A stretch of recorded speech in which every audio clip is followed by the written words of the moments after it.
Hi, everybody. Landry Ethredge here with Ethredge Counseling Group, and I'm so excited about today's collaboration with Amy Bishop, Yoga Life with Amy. Welcome, Amy. I'm so glad to talk to you today.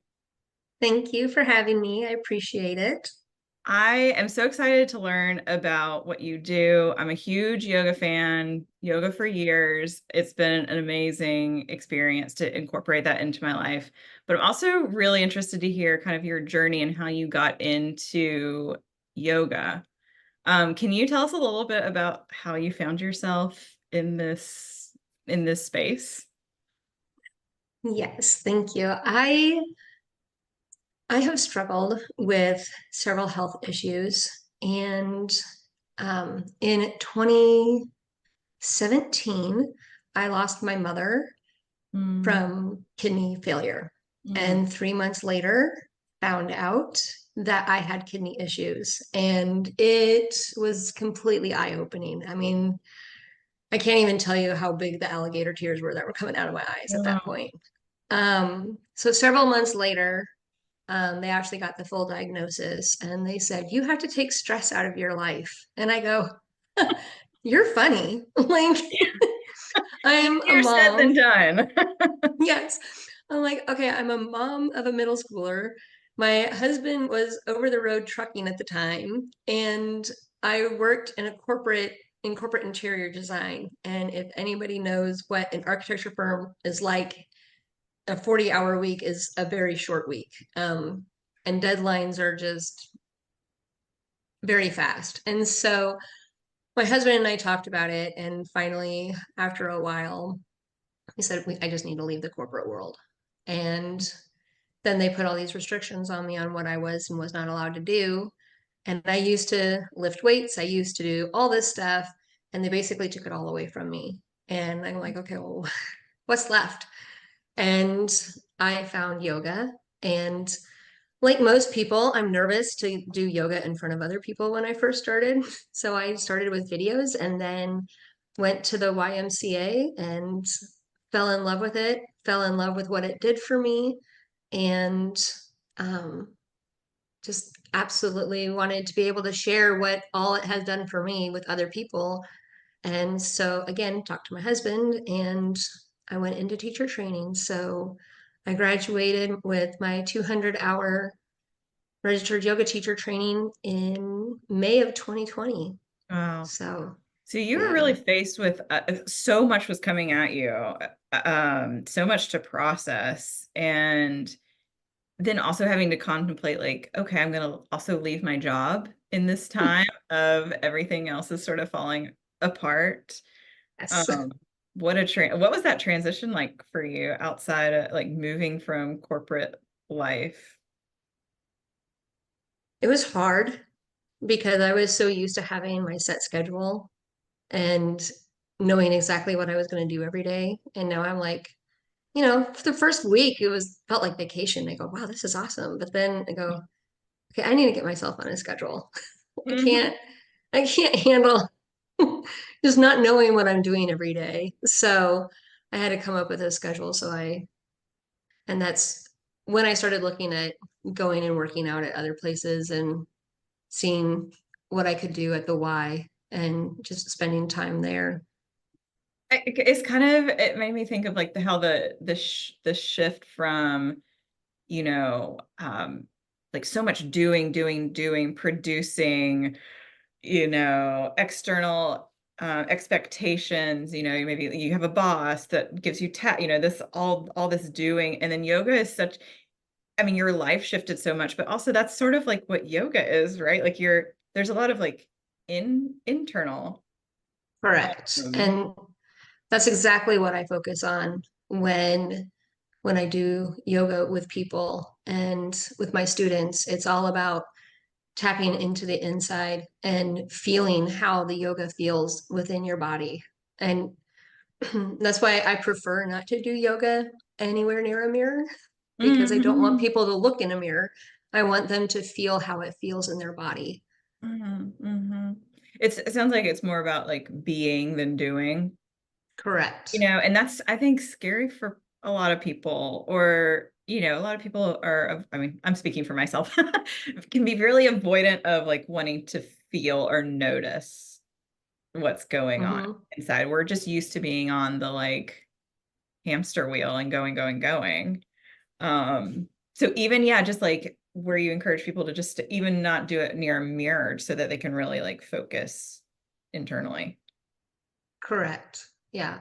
And, one of the other things that I work on is it's a lovely big word called proprioception, which is knowing where your body is in space and having people, especially with the older generation that I do work with, um, it's really important for them to be able to know where their body is in space. Well, it's actually good for everybody to know where your body is, but to be able to feel your body and not and actually know where it's going is so important for balance and mobility. And that's one of the things that as we're going through poses and during sequences, I have them think about like where, like when I do chair pose, I'll say, all right, now just take a moment and look where your feet are.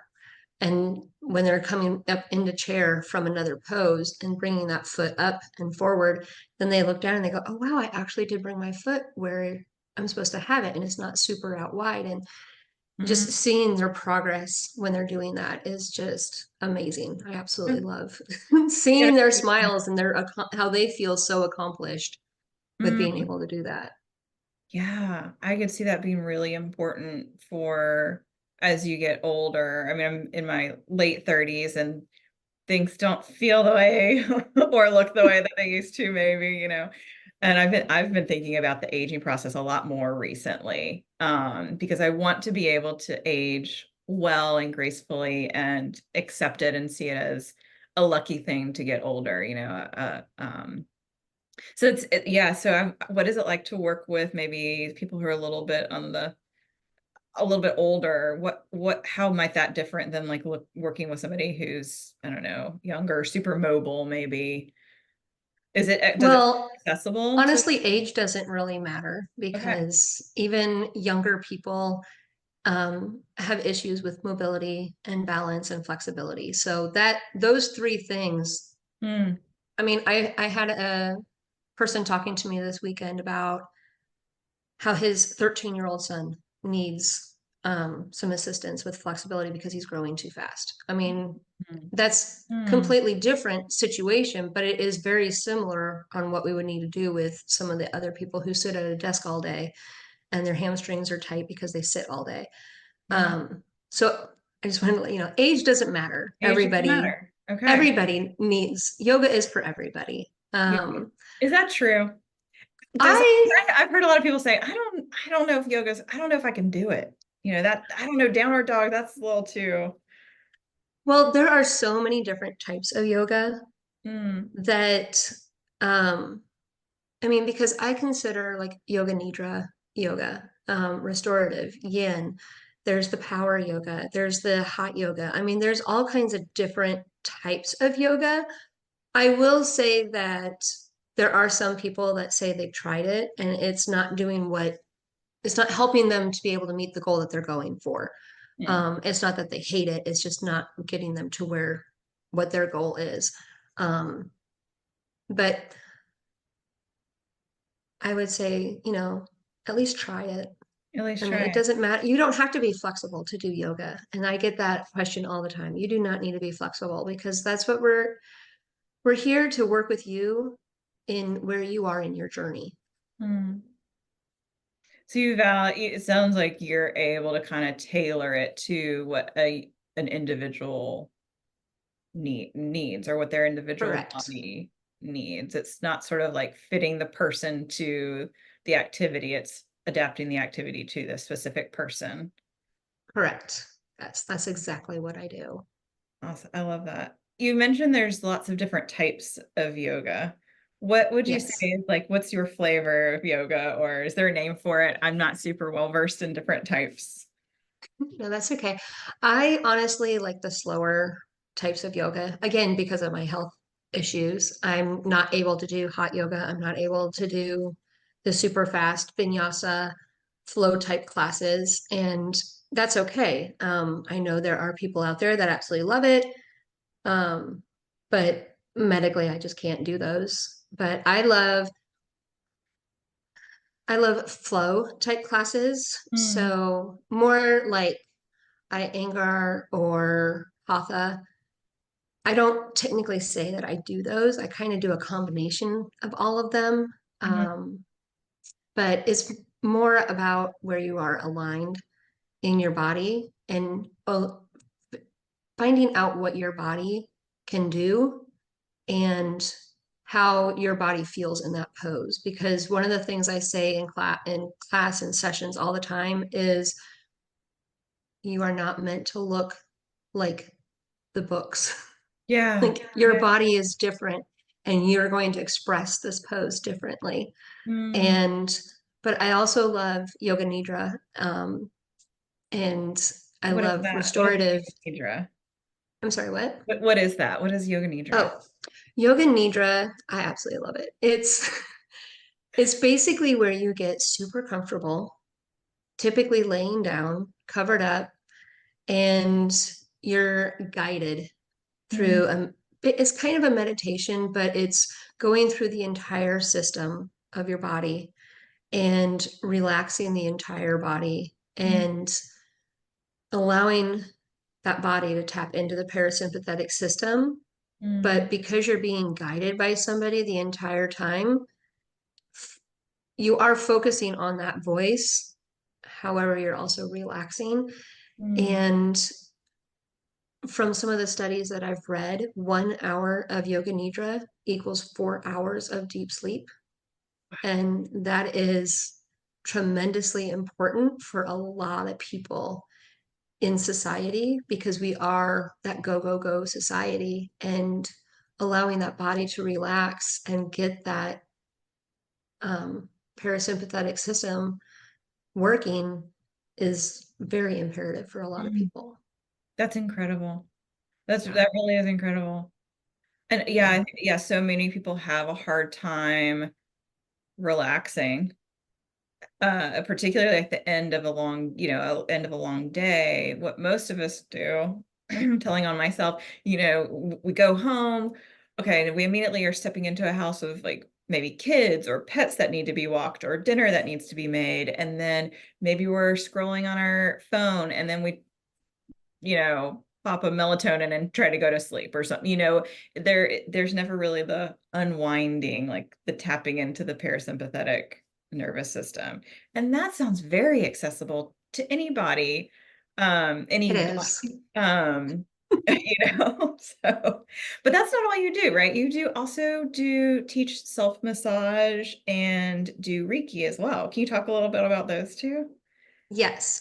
So the self massage is actually with the tune up fitness balls, and they are different size balls, rubber balls that you can use to target different parts of your body.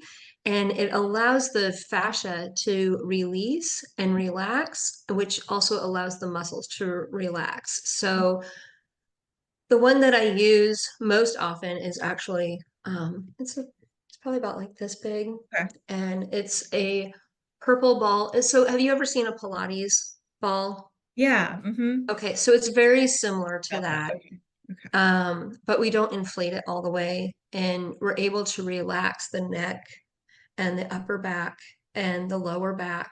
And it's amazing that after just doing those three spots with that ball, how much more of your back actually touches the floor and how Mm, much more relaxed your whole body is mhm, just with those three spots and laying mhm, there on top of it. Um, but that's really what those are, is the self massage, to be able to allow your muscles to relax, allow that fascia to work the way that it's supposed to work. mhm. Do you know what fascia is? Yeah, I do. I do, but maybe somebody listening doesn't. So Okay. give a quick Okay, little. so fascia is kind of like this web that holds basically holds your whole body together. So it's this webbing that's around your muscles. And if it's really tight, it's going to make the muscles tight. And so if you're able to release that fascia, then the muscles are able to release. So sometimes when people are like, oh my gosh, this muscle just hurts, or this really hurts here. And if we just kind of roll out that little area above or below that area, or even that area, that whole tension just goes away because the fascia has been able to release and allows that muscle to relax. That muscle can then move more freely when maybe it's not a muscle issue, it's a fascia issue. Correct. So again, that kind of works with the whole mobility issue of, Yes. allowing the body to heal itself the way that it wants to heal. Yes, the way that it wants to heal, the way that I mean, that's really a part of my approach as a therapist too, is that our body and brain are designed to heal, right? Like your body and your brain are constantly your advocates, constantly healing.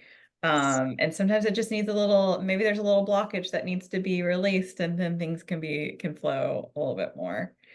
And Um, that does go into Reiki as well, which is basically, so in yoga you talk about the chakras, and you have basically everything is energy.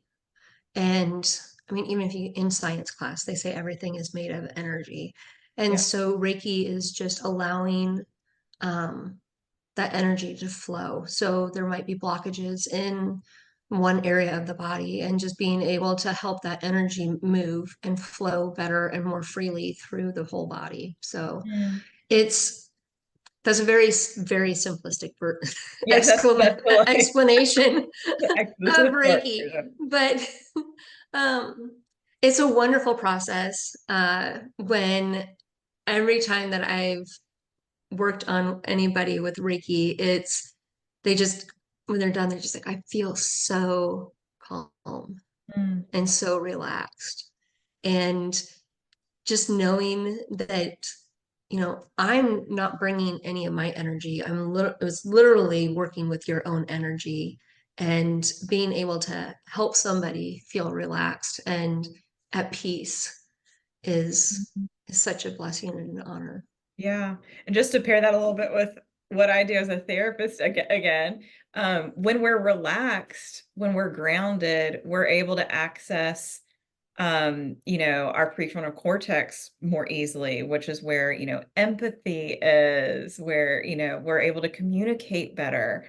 We're able to connect with other, we're able to um, access imagination more easily when we're in a grounded state. So the effects of what you're doing with people has such a massive ripple effect, can have such a massive ripple effect in people's lives. Because when you're Hmm. grounded and at peace, that's going to change how you respond to events in your life. It's going to change how you can communicate with people in your life or handle conflict. It's not just feeling relaxed, like that's important, but that also has such a huge impact in every area of life if you're moving forward from a grounded place. So, I mean, yeah, that's Exactly. really powerful stuff, not just for the moment, but for the rest of their day or week or month or year or life. Um, Exactly. I love that. Well, what are those particular services? Like if somebody wants to work with you, what are their options? So I offer private one-on-ones or private small group sessions, and I'm mobile, so I come to you, whether or not it's at your office or at your home, wherever it is that you want to meet or your small group wants to meet. Um, and I can do yoga. I do Reiki mobile. My table is mobile and everything Hmm. comes with me. And like I've been in people's living rooms and bedrooms, so it's like it's wherever you want to have it done. Um, and one of the other things that I do is I do presentations and public speaking. So last year, for example, in September September is National Fall Prevention Month. And so Hmm. I went to 55 plus communities and had conversations about how to prevent and how to work with your balance, your mobility, what to look out for in your house. So different conversations. in different presentations as such as that.